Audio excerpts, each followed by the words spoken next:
I'm a moody person.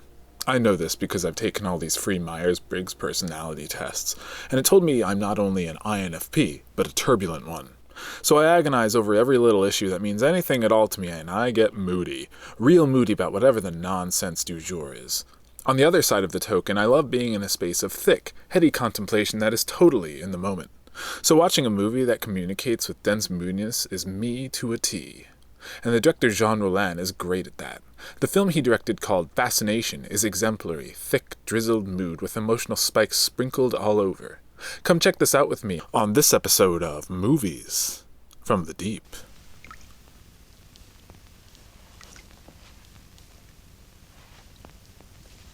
Fascination prologues itself in 1905 France in a slaughterhouse where a gaggle of ladies test out a cure for anemia by drinking ox blood.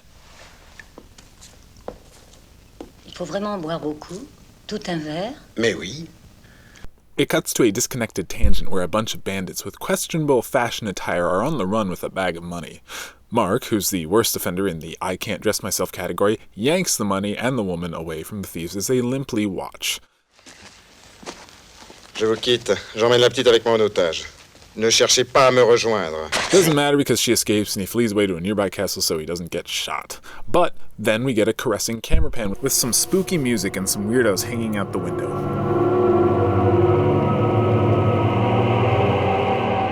Thus setting the stage for the fascinating weirdness of Fascination. So before I dig into it, I want to preface with a bit of background. Jean Rollin was a film director from the 60s through the 2000s, and he was most known for making erotic vampire films on razor-thin budgets, as well as directing porn under a pseudonym to fund these films. You've probably seen some of these films on Netflix. Schoolgirl, Hitchhikers, Streets of Bangkok were ones he did for money.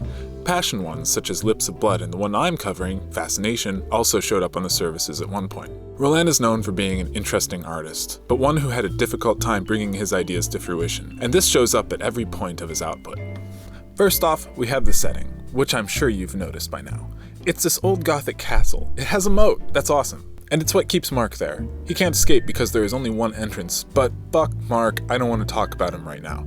I want to talk about this castle. Well, it looks great from the outside, but there are inconsistencies. The decor, for one, is really, really bad. It looks like 1970s chic was chewed up and vomited everywhere. It's truly frightening stuff. Oh yeah, remember this is 1905? Well, who cares? The film doesn't. Anyway, to further that are the characters, who are troubled. We have Elizabeth. She's passionate and uncertain. And we have Ava, who is intense and manipulative. De notre présence ici à toutes les deux. Oh yeah, and Mark, he's simple. But the main story beats come from their manipulation of each other and those around them. Mark is direct. He holds the ladies at gunpoint and locks them in a room and generally tries to strategize, but just can't. Toutes les portes ont deux clés. Le double de celle de ma chambre était dans le tiroir de la table de nuit.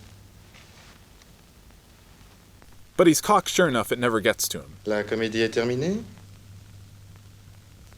Ava plays. She treats Mark as her cat toy. À la tombée de la nuit, vous connaîtrez la raison de notre présence ici à toutes les deux. Elizabeth is a little more closet crazy, but she can't hold it in when she reveals pretty suddenly she loves Mark for some reason and shows her regret that Ava is trapping him to stay. Dommage.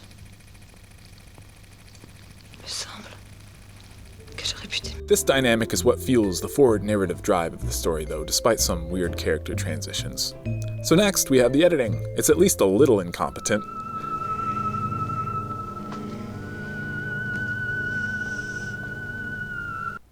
But it's also provocative. For every weird transition that took me out, there were 3 that further drew me in. Such as the way it lingers on a shot and stretches out time and creates an unsettling space within an action that should have been quick.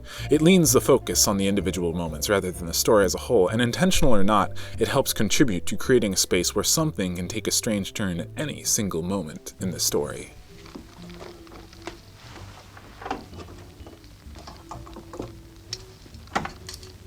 Nos armes à nous sont silencieuses. Nous sommes deux. Vous êtes seuls. Vous êtes à notre pouvoir. Nous tenons votre vie. Les pièces d'or qui sont dans votre sac.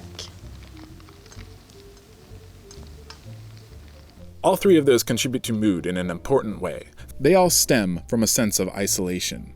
But that isolation slithers its tendrils into every facet of the film. The setting seems to be isolated, obviously.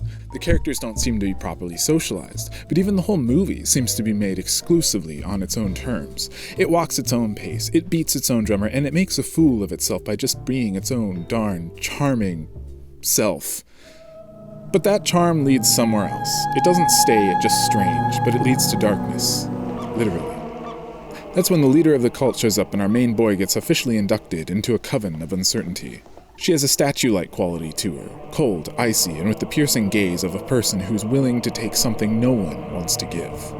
Regardless, they play a bit, sexy games. He guesses the leader and cuts her down to size, but when they plan to murder Mark, Elizabeth steps in and kills Ava. Elizabeth and Mark run to a mill, and Elizabeth ends up killing him instead because she experiences her lust for blood again and joins back with the strange lady cult of pseudo-vampires. Le culte du sang est étrange, bizarre. L'amour du liquide rouge est peut-être plus fort que celui de l'enveloppe humaine qui le recouvre.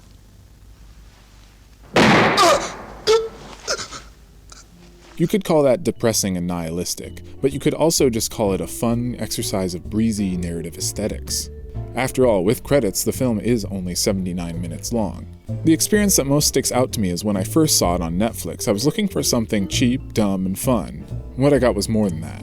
I got a kooky exploitation film with a surprising degree of patience and artistry.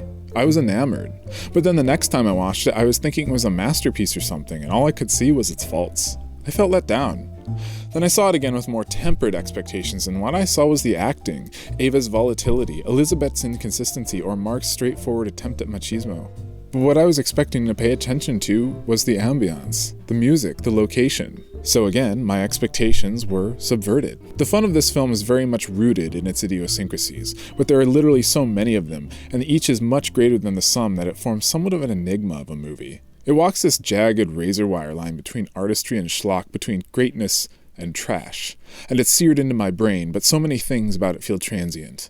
Many of the details fall right away, yet the experience is so memorable because it inspires contemplation without specifically giving much to work off of. How do you pin that down? How do you describe that? I guess you just stumble through it and do the best you can to marvel at the beauty of something that communicates on such a different plane than just about anything else. What a treat.